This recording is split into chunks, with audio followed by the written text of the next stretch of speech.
In the last segment of our video blog, we compared our approach to biological evolution to our view of our cultural and ethical progress.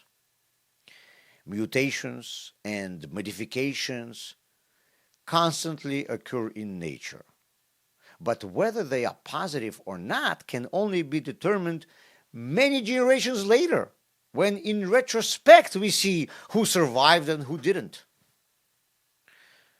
When we consider our society's cultural innovations, changes in people's values, or new ideas that are being introduced to communities, we probably should apply the same yardstick.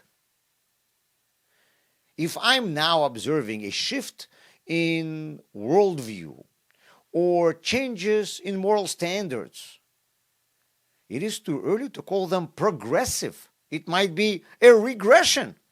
Just as in biology, we must wait for centuries to observe evolution. In the ideological sphere, an innovation may be an unsuccessful mutant that will prove itself a failure in a century or two. But for some reason, our society calls every new ideological mutant progressive.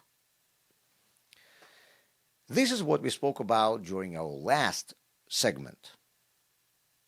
Today, I want to point out another no less important question. How do you define progress in biological evolution? Well, this can be easily clocked by survival rate, number of diseases, or the strength of specific species. In biology, we have objective measures to establish that there is a progress. And what about cultural, social, and ideological issues? I have asked people many times, if a new idea is brought to your attention, what objective measures can you use to determine whether it is progressive or regressive? Will it be a step forward or a step backward for humanity? No one will argue that in our history we have seen many terrible and regressive ideas that led to world's tragedies.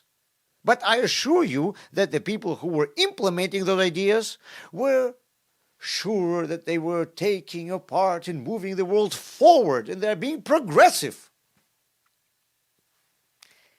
Well, simply saying, I think this is a correct way, this is the progressive way, is not enough. Imagine what will happen if, when solving a math problem in school, the student will tell to the teacher, the answer is so-and-so because I think this is correct.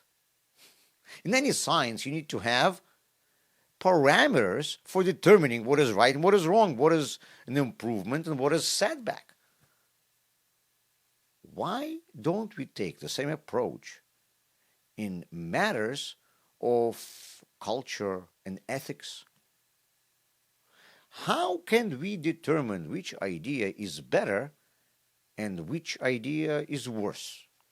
In today's world, it is enough for some sort of celebrity or well-known person to declare, I think this is the right view, and everybody is running after this person.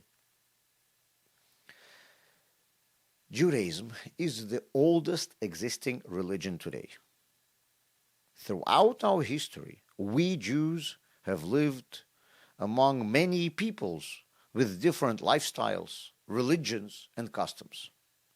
Have we adopted new ideas from them?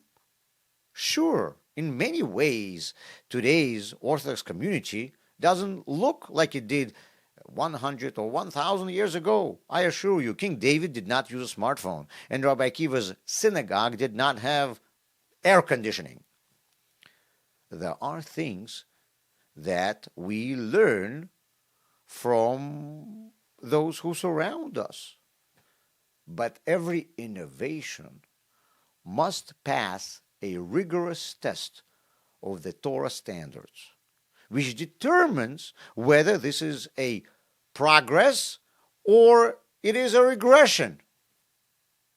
And at the same time, these standards of the Torah themselves cannot change because they are the yardstick by which I evaluate everything else.